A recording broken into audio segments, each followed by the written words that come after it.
Welcome to the Poisoner's Cabinet. I'm Sinead. And I'm Nick. And this is your weekly podcast exploring the lives of the great poisoners and macabre murders from across the centuries and creating curious cocktails inspired by the tales that we tell. And it's an episode. Yes, it is. It's an episode. We have no idea what number it is. We always forget what number it is after 100. It's just paled It's into just another episode. sea of numbers. But yes, it's 108. Oh, so you do know what episode it was? Yes. It was all a jolly jape, was it? All of that? Yes, it Just was a ruse. Fill in some extra time. Pretty much. This is what this whole episode is. It's me padding about numbers. 108. How are you, Nick? I'm fine. You're good, you're happy, you're quaffing, you're pre-cocktail cocktail. Well, I'm pre-cocktail.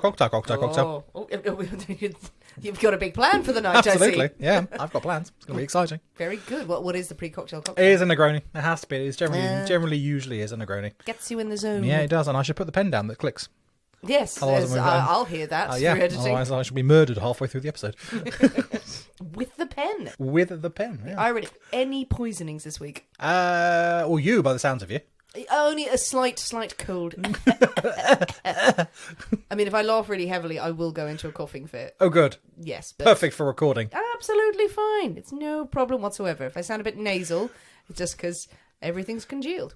Well, that's a delight. Isn't it? I like to bring it. You also brought it to my house, whatever this plague is that you're I carrying. offered you the option of me recording remotely. I offered the option. You said, no, come over. Just so you have someone here to hurl abuse at, apparently. Pretty much. That's how it works. It is. It's how all the good poisoning stories start. I'm not going to poison anyone this week, apart from, I don't know, the air for infecting me. Right, so you're going to poison the air. I've not thought it through. I'd say I don't think you have thought that one through. No, I mean, generally I these think sorts this of leads plans... to bigger problems. I'm not the kind of person who can plan out a long plotted revenge against the elements. I would admire myself a lot if I did. I'd be the whole time. I'd be like, wow, you're really taking this plot against the air seriously. Yeah, it's good to know. Good to know you have that commitment behind you. Well, speaking of plotting against the elements and being entirely congealed, I think it's time for us to thank our delicious Patreon subscribers. Oh, yes, indeed, and I hope they are not entirely congealed, because that sounds desperately unpleasant. Well, they're congealed in a nice jelly. No, none of that. No congealing at all for anyone ever. Okay, not in aspic. No, not in anything. It is not a good verb. I congeal, you congeal, he, she congeals. It's like, no, that's not pleasant. Moving on.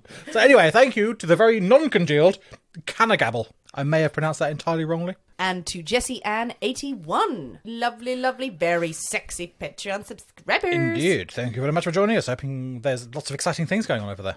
You're hoping that there are? I'm hoping there's lots of exciting things. There are. Good. I'm glad they're still news there. for you, Nick. There are. I'm glad they're still there. It's a wonderful place, Patreon. It's a lovely, lovely place. Do come and join us on the platform if you haven't already. Maybe you've dipped your toe in. Maybe you've had a little break. Now's a good time to rejoin. It's also available as a gift to your friends, families, and enemies. You can. You can, absolutely. You can buy an annual subscription. Fling that at someone. Absolutely. Just in the street. Chuck it at them. Yes. Listen to this. It's Aww, awesome. Like giving out free hugs, but obviously paid for. And not a hug. And odd. Do that if we I think this is another example of Sinead's not really thinking things far ahead. As I said, if I started a cult, it would be very fly-by-night. Well, Nick, are you ready? To drink cocktails and talk of poison. Talk of poison. I should mix it up. So we'd say, well, I'm intrigued. You've mixed that one up. I know the alternative is. Or we could drink of poison and speak verily of the cocktail. That sounds so fun. Well, which one do you want? I don't know anymore. Should we go with the first one? Oh, yeah, if that was a good one, then okay, let's do that. That involves more living. So let's go with the first one. Hooray, hooray, hooray. It is Nick's story this week. But of course we can't possibly have a story without a cocktail in hand. As you know, dear listeners, every week we choose a secret ingredient that is inspired by the tale that we will tell. And it will flavour our cocktail of the week. So with Nick's story, he gets to choose the secret ingredient. And the secret ingredient is, Nick? It's a lovely little snake. It's a lovely little snake. It's a little slithery snake. Every time there's an animal theme, you always go, it's a lovely lovely little poisonous snake. I must say, choosing the picture for the secret ingredient post on social media today was a joy, because there are many, many good snake pictures out there. I was particularly pleased with the one I chose. Oh, I could have used the picture of you covered in snakes. Oh, you could have. No, That one massive, snake. well, it was a massive anaconda type thing. It wasn't an anaconda, Nick, in the streets of Canterbury. 20 foot long. Eyes the size of saucers. That they were. No, as we've said before, there was a day where the tropical animal shop, tropical Yes. pet. It was a tropical shop. It was a tropical shop. And there were animals in it. But they were out on the street having a bit of an open day, and I marched straight over there. Did it give you that snake? Yeah, and had a boa constrictor put round me. And the boa constrictor did not want to let go to the point where Well, the that's guy generally got what they scared. don't. Yeah, That's it was generally great. what they don't. Love a snake. I love a snake. Absolutely love them. I think they're gorgeous. I would own one if it was in any way nice to do so. They're huge. Yeah, less strokeable as well, I feel. No, they love being stroked. Really? They're cold-blooded, so they want to nestle down and be warm with you, and you give them a little stroke. They love it. No, none of that. No. Then they eat you. Yeah, they definitely do that. Yeah, so Eventually, that's- they will eat you at night. That's less tempting, I have to say. You're not a fan of a snake, are you? No, I'm not frightened of snakes. I mean, if I saw one, I would go. I wouldn't like to go near it, but I don't run away from them. I won't run away. But I don't particularly want to have them in my house.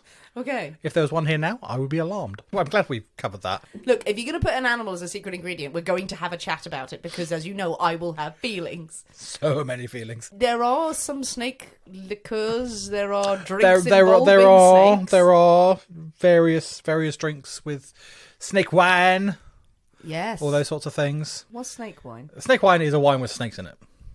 Is it just like a Merlot? It's just got a No, grass it's snake no, in it's it? it's not. It's not wine. It's just like a spirit, like a vodka, pretty much, in a bottle which you put a snake in, and it sort of supposedly flavors the spirit in a snaky way. Is the snake alive? No, not at the time. Right. Okay. No, very much a dead snake. I think relatively freshly dead snake, not like roadkill snake. No, that would be weird. That would be weird. Yeah. Apparently, yes. No. My dad bought me, because he used to travel a lot for work and things, and he once bought me and my brother back a bottle with a cobra in it. It was literally What? still with snake wine. It was a cobra in a bottle of alcohol. How big was the bottle? No, just a normal, like 70, well, probably like a litre sized thing. Jesus. And it had a fucking cobra in it. Oh my! How did you get that through customs? God knows. I think nothing to declare. No, nothing to declare at all. Just me and my 9 Yeah. bottles of Cobra Yeah. wine. What did you do with it? Did you drink I think, it? oh God, no. I think we were relatively young at the time. I think we were probably around about, What? well, it's sort of like 15, 16 sort of thing. That's not what you want to have your first drink on. So is it? yeah, so I don't think I have no idea what actually happened to it. It definitely didn't get drunk. I think it ended up going in the skip or something after about 3 years of sitting on the shelf going, that's fucking weird. That's the sort of thing at a house party that would be cracked open, wouldn't it? Let's have the Cobra wine. Yeah, It no. carries a terrible curse. Absolutely. Well, you didn't know what happened to it until tonight. No, we're not having the Cobra wine. Not having the cobra wine, no. Okay, well, with snake as the inspiration Yes. ingredient, what have you come up with? So we're having something slightly different. We're not having that sort of snake-infused wine. We're going to have a rattlesnake. a rattlesnake. A rattlesnake. Excellent. Indeed. Ooh, deadly, but maybe delicious. Who can say? Wonderful. Well, I think it is high time for us to slither into the poisoner's cabinet kitchen and shake up a storm. So we'll see you in a minute. We'll see you in a bit.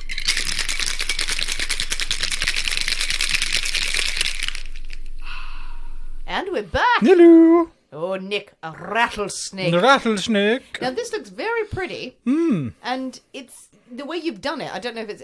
I'm assuming it's intentionally done like that, but we have a really, really lovely kind of amber yellow drink, a foamy head, and it's like in the head you've put the snake bite marks in it. Well, see, I did that, and then I hadn't twigged that, and I did something just random squiggly patterns on mine. I had not twigged like the bitiness. I had not.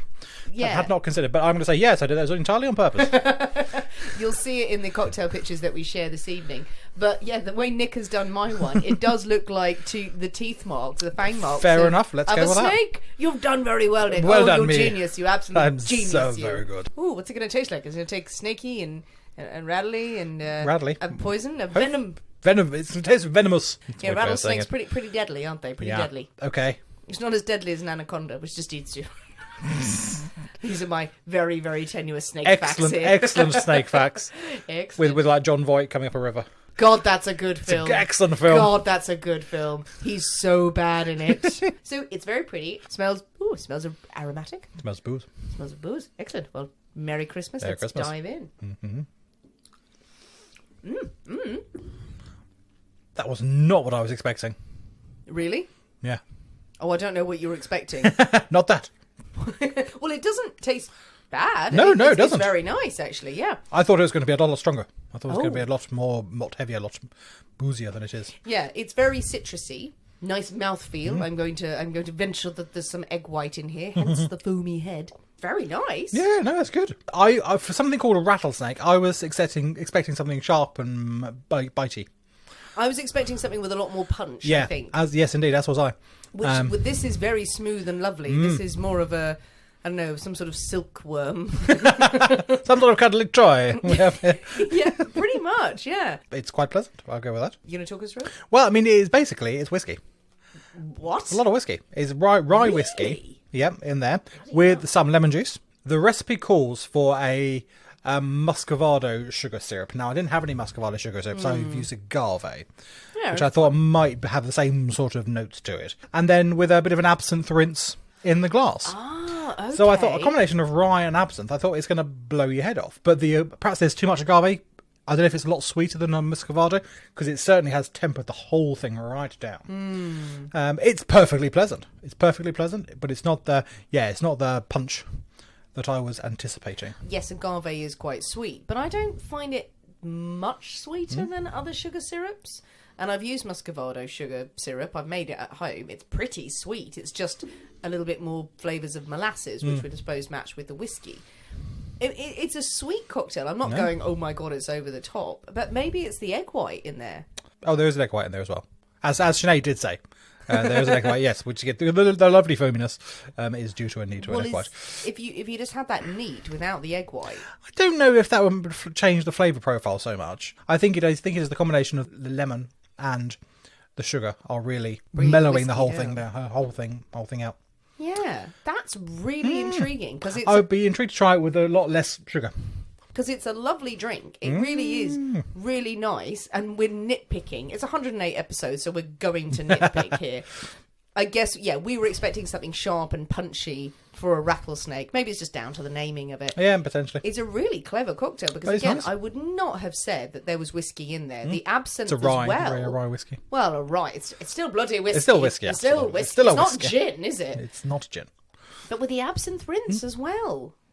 That's foxed me. Foxed me. Couldn't have told you what was in that apart from lemon and egg white and the venom of a snake that is not very powerful. Not very powerful at all. Oh my God, is that what being bitten by a rattlesnake is like? Unlikely. You go into a fuzzy, snuggly, kind of lovely, warm place. And then your face melts. Okay, that's not what a rattlesnake bite does either.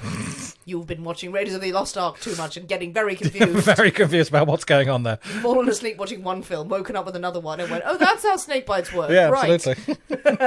Well, I'm very happy to drink it. No, absolutely. We'll go with that. But we're still going to pick at it all night, aren't we?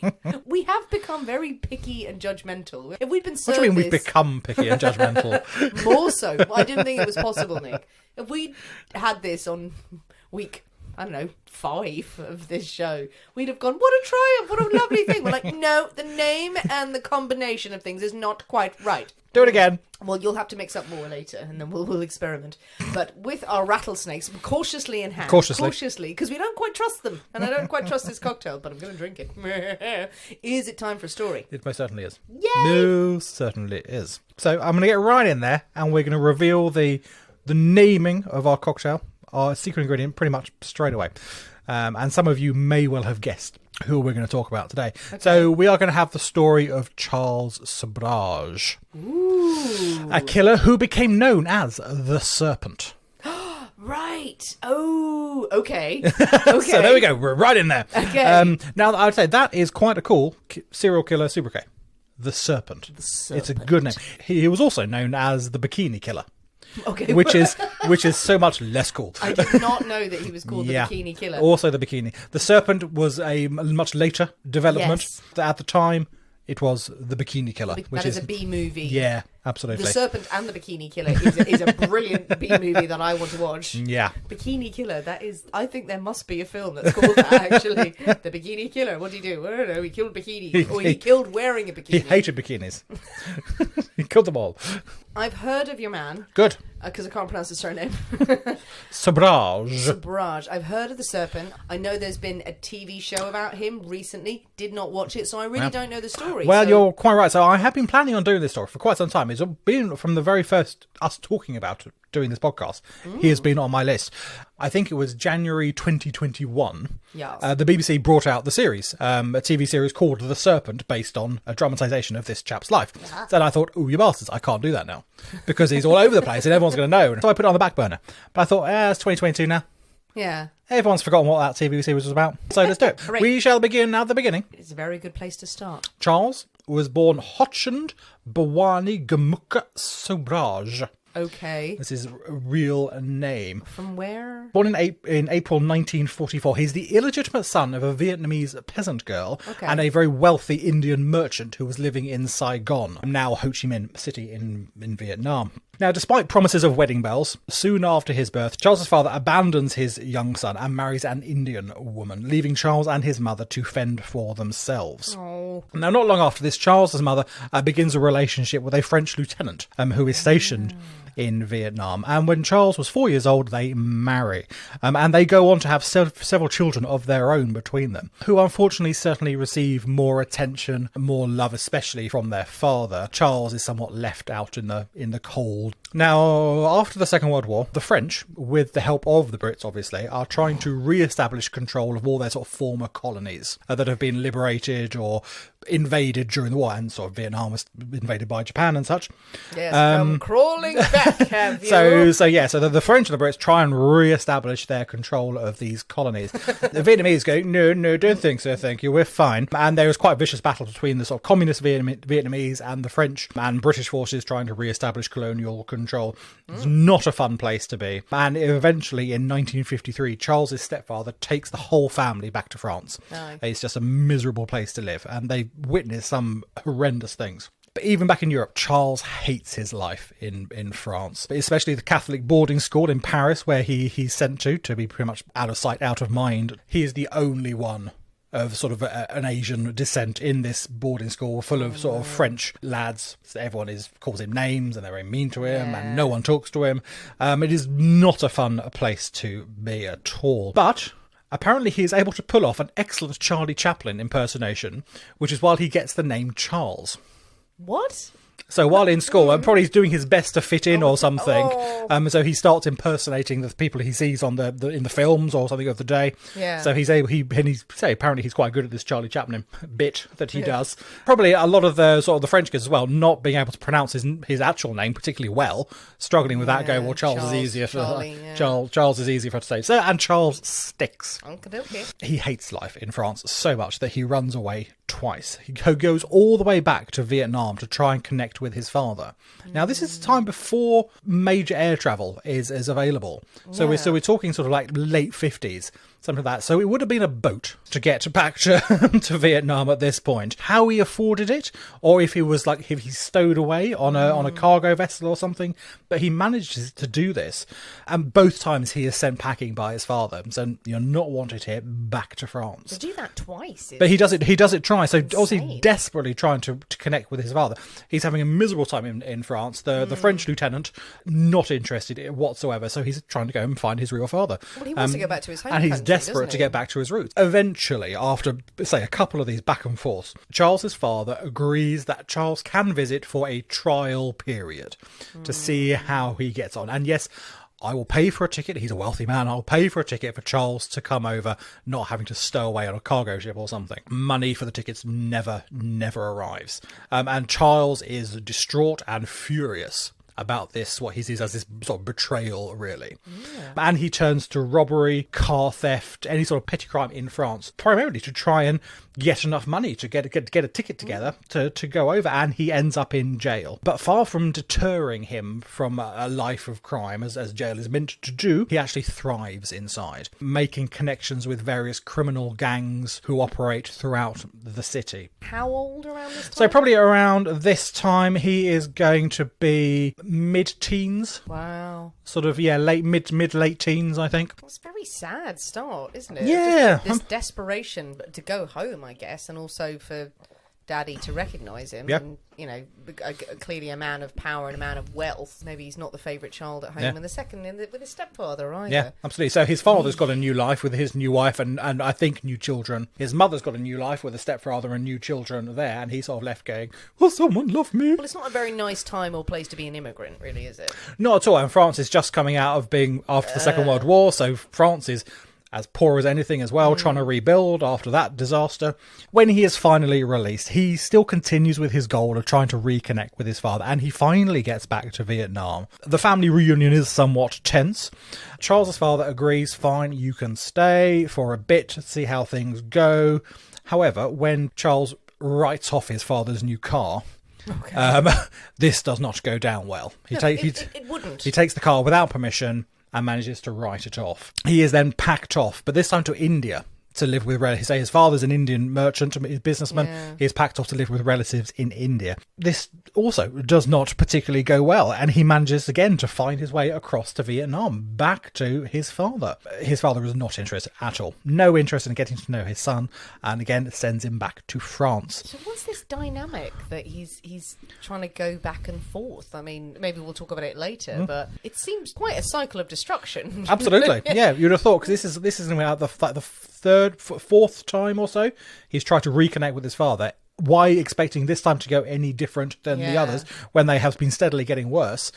And of course it doesn't go any different. His father is just not interested and just cannot get through to Charles. I don't want to see you. Charles is returned to France. And again, when he's back there, it's petty theft, stealing cars, and he is locked up twice. But after the second stint inside, he emerges determined to go straight. He said, no, I'm going to do it. I'm over all this nonsense with my father. I'm going to sort my life out, get on with it. He finds a job. He begins a relationship with a woman named Chantal. Life on the straight and narrow is proving really, really difficult and not at all easy. This getting a job malarkey, this earning your money, it's difficult. It's hard. It's rather boring. Whereas before he could just go and steal what he wanted, now it's like, it's really difficult to get going. Eventually he falls back into old tricks. He is jailed again, this time for forging cheques in his sister's name. Charles is freed when she agrees to drop the charges. He continues bouncing cheques under various acquaintances' names and eventually saves up about 30,000 francs. On the night that he proposed to Chantal, he is arrested yet again for evading police in a stolen car, and sent back to prison. That is not a good proposal. It's not a good proposal, absolutely. Darling, please, will you marry me? Quickly. Going to need your answer quite soon. But Chantal waits for him, and the pair are married upon his release. Although Charles is now always having some scheme underway, and he's under constant suspicion from the police who are keeping track of his every move. Charles and Chantal decide they need to get out of France. They need to get away, fresh start, somewhere else. The couple travel from France through Eastern Europe using fake documents and robbing people who befriended them as they go, and eventually arriving in Bombay, now Mumbai, around 1970. This is a long old trek across country. Yeah, that's quite a way. They have to go from France on foot or hitchhiking, getting buses, that sort of stuff, all the way to India. They're young, they're travelling, they're robbing people. I mean, it's haven't we all in our youth? Eventually they get to India around 1970, and Chantal gives birth to a baby girl. Once they sort of slightly get settled in India, Charles resumes his criminal lifestyle, car theft, a bit of smuggling every now and again. Oh, okay. He's made some connections on his travels through. What's he smuggling? Well, I don't know what the details, to be honest. I don't think it's drugs at this point or anything, although we move into that territory later. At this point, I think it's contraband that they can't get in particular countries. So he's rattlesnakes, a lot of rattlesnakes in the pockets, getting through customs. Other kind of snakes. People need snakes. But the profits he gets from these various endeavours are mainly used to fund a growing gambling addiction. In 1973, he is involved in a botched armed robbery at a hotel jewellery store, which leads to his arrest and, again, his imprisonment. But this time, with his wife's help, he is able to fake an illness. He fakes. Right. He claims to be having incredible stomach pains, stomach cramps, and things like that. And doctors actually believe that he has got appendicitis. Yeah. An ambulance is called, and he's sent to the local hospital. Has a perfectly good appendix removed. Okay. And while he's in hospital, he is able to escape. He makes his escape. Wait, he goes through with the operation? Goes through with the operation, apparently. Couldn't he have... What? I'm sure at the time the plan was I shall escape before they operate. But either he's under such tight guard, they think, well, afterwards we can let the guard down a bit because he's drugged up and stuff like that. He's in no state to run anywhere. He was acting too well. The doctor was like, no, we must operate immediately. No, give me 20 minutes. Just let me lie down in this darkened room in here. No, out it comes. Yeah. So he's crawling out of the hospital. Yeah, let me lie near this open window. I'll be fine. I need a fresh air. Fresh air, that's what I need. Fresh air and a walk on the beach. Yeah, I mean, they are captured pretty quickly. Say he's not I'm surprised. He's probably bleeding out. Yeah, exactly. They follow the blood trail around the corner and there he is. So he's not able to get far. And this time he actually resorts to begging his father for money to bail him out. His father is not happy but does agree and sends this money to sort him out. And once he is out, they flee India, this time for Afghanistan. Now in Kabul, the couple resume their habit of robbing tourists. Now these tourists are following the hippie trail, the overland route from between Europe and India. So it runs through Turkey, Iran, Afghanistan, Pakistan, Nepal, India. So it's a long and a lot of people made this travel sort of in the 60s, 70s. Yes, to reconnect with their sort of the Eastern mysticism of the time and such like. These were prime targets for Charles's schemes. He is caught yet again robbing tourists or conning them out of their money, but he yet again escapes with the help of his wife, again faking an illness. What illness he decides to do on this time, I'm not sure, but he's able to use this ploy once more to escape potentially. It's really itchy. I need yogurt. This time though, Chantal has actually had enough. I'm not surprised. They have a young daughter in tow as well, and they cannot be constantly on the run, thieving their way around the world. It's not the way to bring up a young family. Chantal ends up returning to France with their child and vows never to see Charles again. Now, freshly escaped and with only himself to look after, Charles leaves Afghanistan and flees to Iran. Charles spends the next 2 years pretty much on the run, stealing passports as he needed, travelling throughout Eastern Europe and the Middle East, always making local connections with the various criminal gangs of the cities and countries he passes through, delving deeper and deeper into a very murky world of drug trafficking as he goes. He ends up in Istanbul and is joined by one of his younger brothers, Andre, who quickly becomes a pawn in many of Charles's schemes. Now, Andre is out there trying to reconnect with his older brother, much looks up to his older brother. Oh, you imagine him just turning up, bright-eyed, little backpack and baseball cap on his thing. Hey, big brother, I'm here to reconnect. Show me the sights. I will definitely show you the sights. Exactly. Hold all of this stuff for me, and if anyone asks, it's just a packet of cake. Absolutely fine. I'm taking this from my brother. He trusts me so well. Oh, dear God. Yeah, so this is one of his stepbrothers from France. So Charles does not look fondly on these relations. But Andre is out there trying to reconnect with his brother. No, don't do that. Andre, you fool. The brothers are indeed eventually arrested in Athens after one of their schemes goes awry. Charles escape, yet again using his patented feigning illness ploy, but his brother is apparently not in on that particular plan, and Charles abandons Andre to serve an 18-year prison sentence in Greece. Oh my God. So now on the run yet again, Charles financed his lifestyle by either posing as a gem dealer sometimes or as a drug dealer, depending on the company he was in. Posing as? Well, he pretty much was a drug dealer. I'm not sure whether gem dealer, probably for the slightly higher sort of people who aren't interested in your drugs, people who want looking for something a bit more fancy. And I'm a rare stones dealer. As you walk down the street, you're always looking for different people on the different corner. Drugs? No, I want something different. You want some gems? You want some gems? You want some gems? Over there's someone just selling money. No, that's an ATM. We're confused.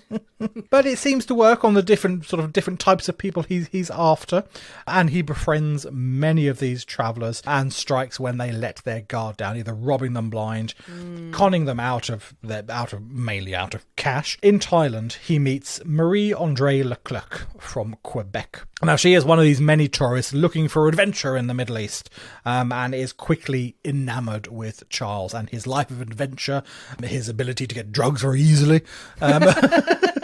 Always a plus. I'm sure this helps, but she becomes entirely devoted to Charles. Frequently turns a blind eye to his crimes and his various affairs with any woman who comes along, really. But she is more and more besotted with Charles. Charles starts to build up a bit of a loyal group of followers around him. He would help people out of difficult situations so that they became almost indebted to him. Really, more than willing to repay the various kindnesses, the various favours that he had used to help them out. What they didn't know is that Charles was the one who had organised their misfortune in the first place. In one case, he helped two former French policemen named Yannick and Jacques to recover their passports that, in fact, he himself had stolen. Charles had stolen them, and then I'll help you with all my connections and everything. We'll go to the police, we'll find your passports, and then here are your passports. Brilliant. And they are delighted and will do anything to help him. Indebted to you. Absolutely. And they're reliant on you. Precisely. In another scheme, he provides shelter and comfort to another Frenchman, Dominique Renaud, whose near death from dysentery was actually the result of poison Charles had given him. And Charles nursed him back to health. And of course, Dominique is entirely beholden to Charles and so grateful that he came across this guardian angel on his travels who was able to help him. Around the same sort of time, he's also joined by a young Indian chap, AJ Chowdhury. Now, he himself has got a bit of a sketchy reputation. He's a bit of a con man, a bit of a petty thief, and he becomes sort of Charles's lieutenant, really, sort of second in command. Charles seems determined to build almost a criminal family, a bit of around him. I think he was aiming for sort of almost like a Manson-style following around him. He very much believed that he was a cult leader in the making. He was going to be one of the big names. Yeah. In 1975, Charles and AJ Chowdhury commit their first known murder. Several of their victims, it seems, had spent some time with Charles's developing cult before their deaths, and it is more than likely that they had been potential recruits, people who had come to Charles for some sort of aid or something, but they end up turning against Charles. They seem to see through his facade that he puts up, this benevolent man, and they threaten to go to the authorities and expose his schemes. And obviously, he cannot allow this. No, that's never a good idea. There's never a good thing. If you come across some sort of benevolent leader who has lots of followers, and then you find out they're not doing nice things, don't confront them with it and say, I'm going to go to the police, because it's not going to end well. No. Their first victim seems to be a young woman from Seattle, Teresa Knowlton. She originally had been, again, enamoured with Charles, but had become slightly disenfranchised, mainly by him shagging everyone else he could find, which is generally not good, and the sort of witnessing some of the slightly more weird drug-related activities he's up to. So she wants out, really. One day, Charles very kindly offers, okay, fine, I will take you to the nearest city of Pattaya in Thailand. I will take you there, and then you can go on your own way. Her strangled and burned body was found by police on the outskirts of the city. Now, soon after, Jenny Bolivar, another American tourist, was found drowned in a tidal pool in the Gulf of Thailand wearing a flowered bikini. Now, at first, the death was assumed to be some horrific accident just gone wrong. She had just had too much drink, fallen off a cliff or whatever, and had drowned. But later, the autopsy and forensic evidence revealed she had indeed been poisoned, been left in the pool to just disguise it. It was the flowery bikini that Jenny and several of his other victims later were found in that earned Charles the nickname the Bikini Killer. Just putting bikinis on the victims to make it look like they've been out swimming. Exactly, they've been out swimming. They're tourists, they don't know what they're doing, foolish people. Precisely. That's exactly what is thought. But when they would talk to friends and things, well, no, she didn't own anything like that. They are dressed up like this to disguise the crime. For Charles, murder seems to get easier and easier and easier. His next victim is Vitaly Hakim, a Turkish drug dealer who foolishly decides to try and compete with Charles, try and muscle in some of Charles's territory. He is beaten, his neck is broken, he is doused in gasoline and set alight. Well, that'll do it. That'll do it. I mean, absolutely. That's going to sort it out. Next, two Dutch students, Henk Bitanger, who's 29, and his fiancée Cornelia Hemke, 25. They are invited to Thailand after meeting Charles in Hong Kong. So he travels around an awful lot. Not long after they arrive, the couple fall horribly ill. Charles insists that they stay with him. They know no one else in Thailand at all. So they are incredibly grateful to Charles that he would be willing to give up his time and look after them. He slowly nurtures them back to health, making them more and more dependent on his support. Now, while they are convalescing, Charles gets an unexpected visitor, Charmaine Carew. Now, she is the girlfriend of the Turkish drug dealer, Vitaly Hakim, who had been killed and set alight some time back. She is on the hunt for her boyfriend. The last piece of information they have, he was going to be meeting with Charles, that he had connected with Charles. So has Charles seen him at all? What's going on? Charles starts to get slightly nervous at this. He didn't realise that people had been able to track him down. He thought he was pretty much off the grid. No one knew where he was. But obviously this woman has been able to find me. Anyone else could find me, and he doesn't like that. It is time to move on. There's no social media at the time. There's no internet. Everyone's just probably not going to be traceable. But that's stupid as well. If you kill someone, someone's going to come and look for you. Yeah. The bodies of Henk Britannia and Cornelia Hemke were discovered strangled and burnt on the 16th of December 1975. A few days later, Charmaine Carew's body is found floating in a pool wearing a flowery bikini. Now, Charles, Marie Leclerc, the Canadian woman who is still very much with her, travelled to Nepal using the passports they have stolen from Henk and Cornelia. So they have stolen their identities, and they're now in Nepal. There, he robbed, drugged and strangled and burnt tourists Laurent Carrière and Connie Broznik. Okay, just off the plane. Off the plane, absolutely. Just some stuff around there. In customs. Yeah. Just, no. Well, they know that Henk and Cornelia are going to be discovered in Thailand. Their body, the Dutch tourists, and they have got their passports. They need new identities. They can't continue using these passports because these are now dead people. They need new IDs. The other way to get new IDs is to steal them off someone, and those people need to be shut up.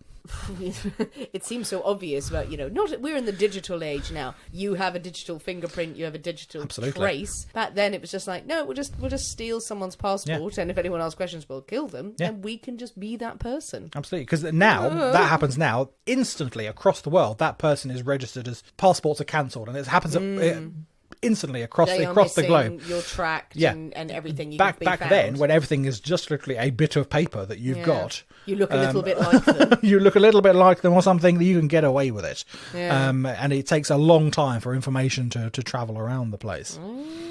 Charles and Marie slip out of Nepal after he is interviewed as a possible witness about the murders of Cornelia and Laurent. Thankfully, the police do not keep him. He's able to spin a good enough yarn. Yes, he met them in a bar. He met them somewhere. Doesn't know anything that happened. The police go, okay, if you think of anything, then come and let us know. They head to the port. They are out of there using the passport of the two dead tourists. Did the police not need to search them? Well, I don't think they have a warrant. I don't think they have the passports with them. They're probably stashed away somewhere or something like that. They're not being brought into the police station. Holding them and fanning themselves with them. Indeed, the pair return to Thailand. All is not well in Thailand, but when he gets back, he discovers that three of his followers there have started to suspect him, started to think things are not right here. They had found documents belonging to several of the murder victims amongst Charles's things. They initially refused to believe that Charles would have anything to do with the deaths of these old followers, these old friends. But how would he have got all these papers otherwise? How would he be in possession of all these documents? The three men go to the authorities in Thailand with their suspicions and then return to France to escape retribution from Charles. Learning of this betrayal and that the Thai police are very interested in having a conversation with him, he manages to keep his head down until he is able to arrange passage to Calcutta. There he murders Israeli scholar Avoni Jacob for his passport, using it to move to Singapore. Then rather boldly he returns to Bangkok after this. Now this is March 1976, so he's been jumping all over the bloody place. But he's now in Bangkok, and the police are still very keen to speak to Charles in connection to these sort of unsolved murders. So why has he gone back? Well, this is the question. We do not really know why he thinks he can get away with it. He's in a different part of the country, so he thinks, well, they're not going to still be looking for me, surely. Why did he keep going back to Daddy the first few times? This is very true. So absolutely. So he's gone back. But the police are very much still interested to speak to him, and they are able to track him down and bring him in for questioning. But then they let him off the hook, and he goes free. It is later. The police are rubbish, okay? The police they're as bad as Victorian doctors at this stage. They're like, we need to talk to you. Just wait. Oh, for God's sake. It is later revealed that the police had received instruction from higher up the chain to keep the news of these murders very low key. They were all individual murders. They weren't connected. Don't you dare say serial killer. They fear the negative publicity is going to affect the tourism for Thailand. Right. It's a few isolated incidents of tourists getting into fights, getting into trouble, and ending up dead. We do not say serial killer. Because it is going to terrify people, and Thailand's economy relies on tourism. And I do understand that to a point. To a point. To a tiny, tiny point of, no, we must not affect the tourism trade. It is one of their biggest sources of income. How is that any more reassuring? Just people die in Thailand. Don't worry, you come in, any fucker might have you. It's all right. You could die, you could be found, murdered anywhere. If it's one guy, you can probably keep your eye out a little bit. I know it's a serial killer if they're operating in that area. That's better than just saying people are just being killed in our country. They're short-sighted and I don't like it. And also the fucking serial killer they just let go. Yeah. Yes, can't have that tainted on the country. Now, fortunately, there is someone who agrees with you. A Dutch diplomat. Good, I love the Dutch. Herman Knippenberg. Great he name. is investigating the murder of the 2 Dutch backpackers, and Herman suspects Charles. He thinks he is responsible for their deaths. He's completely unaware of the other connected cases at this point. He's focusing on the 2 Dutch people, but he starts to build a bit of a case against him, doing some sort of armchair sleuthing, really. The police actually give him permission to conduct a search of Charles's apartment. Charles has been out of the country, don't know when he's coming back. So yes, the police say, yes, okay, go and have a look. He finds passports and documents in a variety of names, along with medicines that turn out to be laced with poison. Yeah. But Charles has fled the country. No one knows where he is. Charles, Marie and Chowdhury were in fact living it up in Malaysia.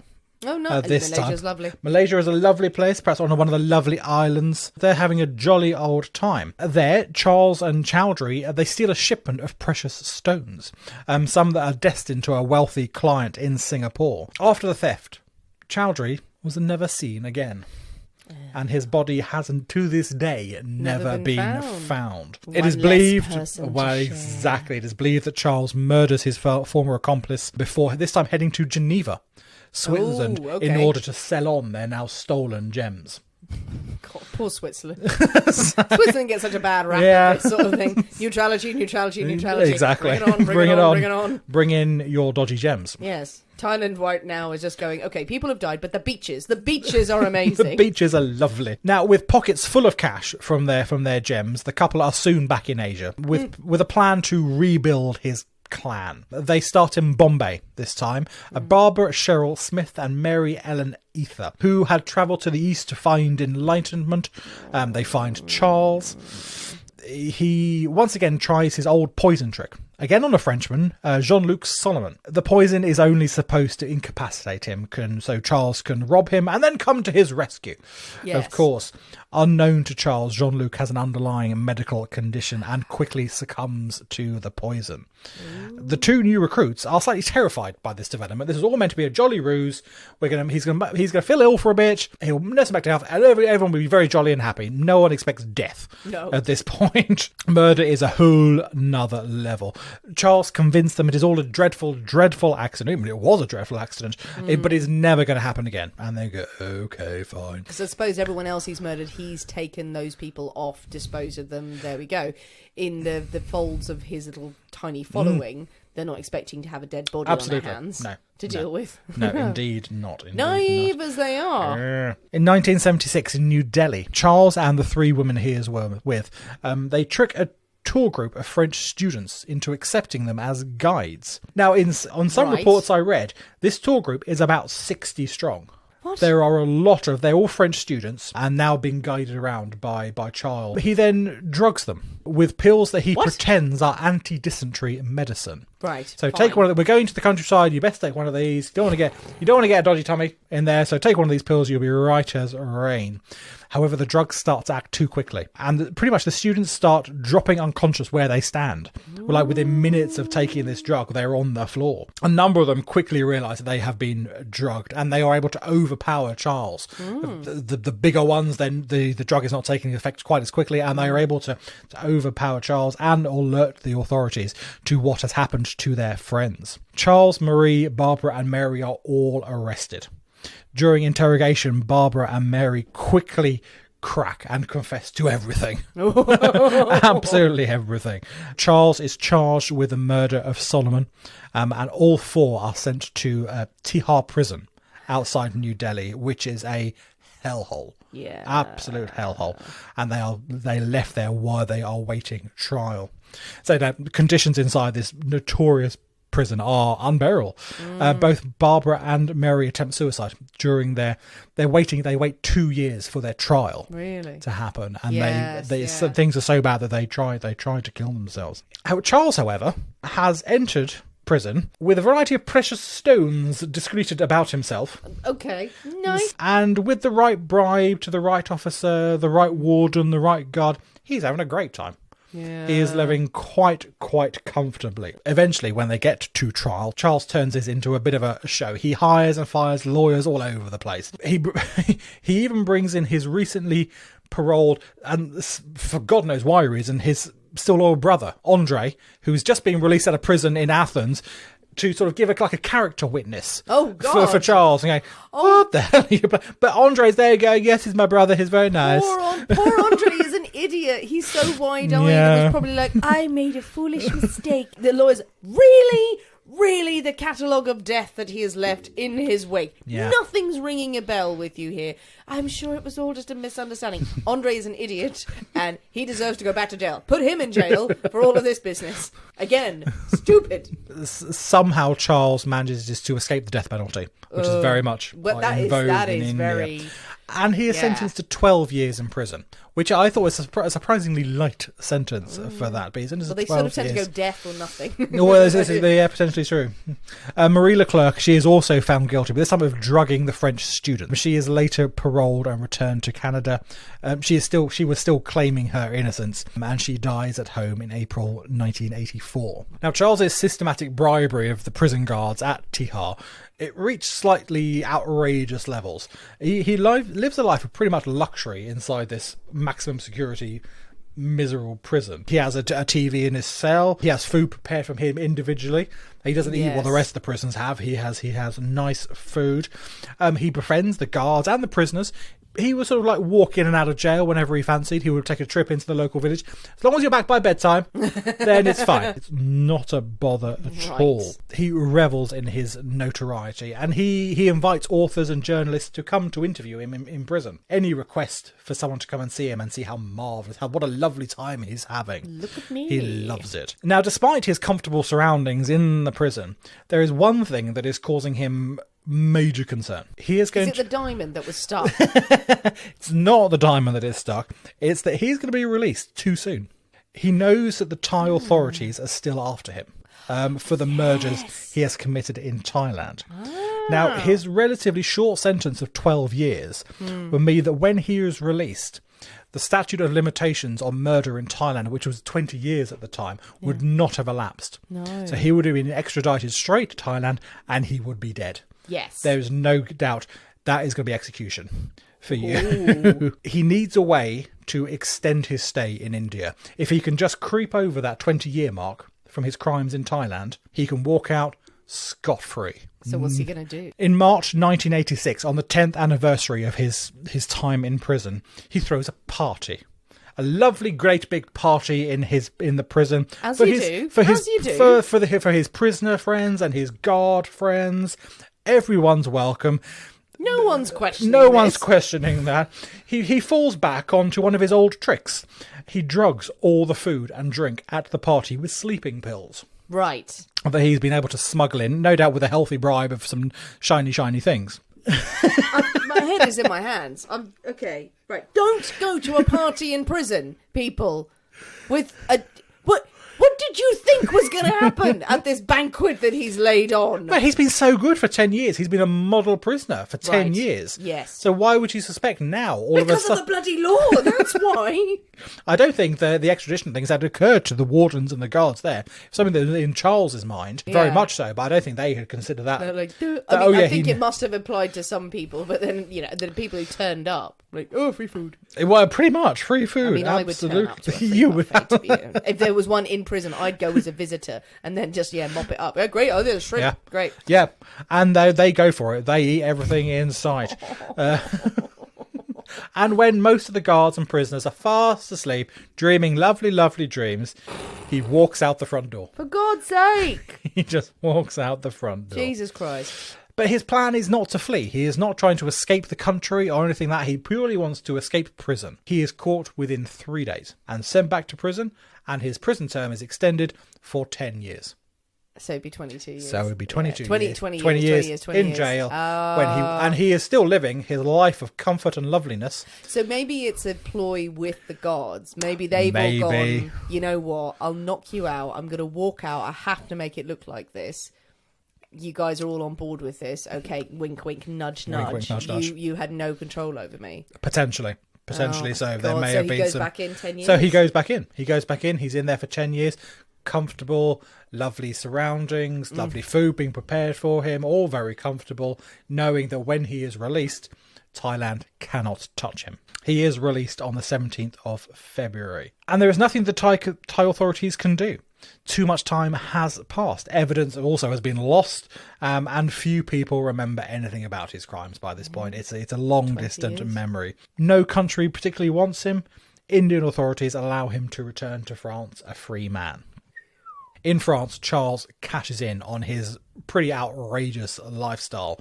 He charges extortionate fees for interviews, films, book rights to his story. One French producer paid $15 million for the rights to be able to tell his story. As more and more details of his life are revealed and published in exposés and books, his ability to constantly sort of slither out of trouble earns him the nickname the Serpent. Now, had Charles been happy with his retirement and his newfound fortune, he would no doubt still be a free man to this day. But the draw to Asia seemed to be too much, and he returned to Nepal and hits the casinos. There he is recognised by a journalist at the Casino Royale in Kathmandu. Charles does his best to pass himself off as a regular tourist, but the journalist is persistent and was soon able to confirm it was indeed Charles Sobhraj he was trailing. The journalist notified the police, and 2 days later Charles is arrested for the 1975 murders of Connie Brosnick and Laurent Carré, and he is sentenced to life in prison. And there Charles Sobhraj remains to this day. Oh, is he still alive? Still there. Oh my God. It's a crazy story. The crazy story of the Serpent. The Serpent. What a story, Nick. Woo-hoo. Thank you for that one. There's an awful lot going on there. It's a really interesting element of that, is this draw to go back to the scenes of the crime. Yeah, absolutely. I can't help but keep linking it to the eternal kind of return to daddy or to his home country. I can completely understand that, but wanting to go back, wanting acceptance, or just the ego, is it? That no, I'm going to be recognised and I'm going to go and do whatever the hell I want in these places. Why would you go back? Are you just that God knows. egotistical, narcissistic, mad? Clearly, Mad, very much mad. Mentally was. Oh God, he feels like more of almost like a mafia boss rather than a cult leader. I mean, potato, maybe, but that he's trying to run a business or he's trying to get recruits along who are reliant on him and can fund his lifestyle. I suppose it is more of a cult leader, really, isn't it? Yeah, because he's trying to build up those followers wherever he goes. But obviously, he for whatever reason he can't stay in one place, which I think is probably you need if you're a cult leader. You need to have a base. You need to be that's it. Relatively stable in this is where you're going to control. Yeah, but he is desperate to run around most of Asia, it would seem, from country to city. So that sort of ruthlessness seems to be potentially his downfall in cult terms. Yes. And also at the end of his life, where he could have just made money selling his disgusting story. And so did he admit in the end, when he was giving these interviews, did he admit to the murders? He never sort of saying, yes, I killed them. He would talk about the victims and things that, yes, he knew them, he'd met them, this had happened, that happened, but never outright saying, yeah, I killed this person. But going as close to and skirting around as much as he could without saying, yes, I did it, I killed them all. Wow. What drives someone to do that? It's a weird one. And I suppose, was he particularly wealthy in all these areas? Well, he lived well. He certainly lived well. I don't think he was ludicrously, until the end, when he was getting paid hundreds of thousands for his story and things. Then obviously he became stupidly wealthy. When he was in traveling around Asia and things, I certainly think he was comfortable. I don't think he was living the life of a king at all or anything like that out there. He was certainly more comfortable. And that's than an that. intriguing element compared to some of the historic cases we've covered where we say greed, the greatest poison of them all. It doesn't seem like it's it is. Greed. No. It's more power. It seems to be... It's not really power, though, is it? Is it? I don't know, but I don't think it doesn't seem to be like a need for recognition or anything like that. But I don't know if it is leadership, control, being able to control people and being able to manipulate people. Well, the control was taken away from him as a child. That's very true. Yeah, he didn't have control over his life, and then what do you do to have control? You break the law, and you sort of break all the other imposed control upon you, and then maybe that's it. Maybe so that, and his ability to prove that he was better than the authorities who were chasing him. Smarter. He was smarter than them. He was faster than them. He was able to anticipate what they were going to do, and he was able to get out of the country. He was able to move around, and avoid capture. So he was smarter than them. He was in control of that situation. So shades of Ted Bundy, really, isn't it? Which we must cover. We will indeed. We are control, the greatest poison of them all. Not really. Control's probably a good thing in certain circumstances. In certain circumstances, yeah. Not just too much control. The lust for control, the greatest poison of them all. It's a new one, people. Well, what do you think of the great story there from Nick of the Serpent? Do you know it? Have you seen the films? Have you watched the TV programs? Have you listened to the stories about this fascinating character? What do you think his motivations were? Do you think it was about trying to retain control? Do you think it was more mercenary than that, or more monetary? Or was he just really horrible to people? Obviously, he had a lot of women who were following him around, and he obviously abused them in certain ways. Yes, what do you think drives someone to do such things, and why are we so fascinated with them to the point where they're set free and we go, let's give you lots of money to make you famous? Is that right? Are we doing that right now? Well, I was just going to say that. Aren't we doing exactly the same thing? We're not paying. We'd never pay a murderer for their story, I don't think. No, we wouldn't do that. I'd like to say I don't think. We wouldn't do that. But there is a fascination for these things. Yes, covering the story is one thing. Which is why true crime podcasts is the biggest category out there, of which we are very grateful to be a part of. Exactly. We're very, very grateful you listen to us. We ain't paying any murderers for their stories. Other people will, and then we'll use that as source material. Precisely. Absolutely fine. Well, tell us what you think in the comments of any of the social media posts that you follow for this episode. Send us a DM. Talk about it amongst your friends over dinner this weekend, and on a nice meal, not one that's poisoned. Please don't. Yes, share cocktail ideas, share stories, share tales of your favourite true crime episodes, and tell them all about the Poisonous Cabinet and the wonderful work that we did covering this case. But most importantly, you must mix up a rattlesnake. Absolutely. Yes, surprisingly nice. I am definitely going to try it with less sugar to see if it is a bit more bitey. I fancy something a bit more bitey, but it is delightfully pleasant as it is, so heartily recommend. And incredibly simple. Yes. Whiskey, sugar, lemon juice, absinthe if you have it. If you don't, not the end of the world. And an egg white. Simple to make. And tell us what you think of it. Do you think it works? Do you think it's absolutely delightful? Do you think it's missing something? We'd love to hear your thoughts. We'd love to hear about more of the cocktails that you're enjoying. So please keep sending us pictures, suggestions, tag us in your photos on social media, DM us messages and pictures by all means, but please tag us in the pictures where you're enjoying them, because that means we can share your work with the world. And very importantly, please join us on Patreon if you want more episodes every single week and just want to banter with us. Thanks for listening, guys. We have been the people inside the Poisoner's Cabinet. We will see you next week. And remember, your loved ones are trying to kill you. Bye.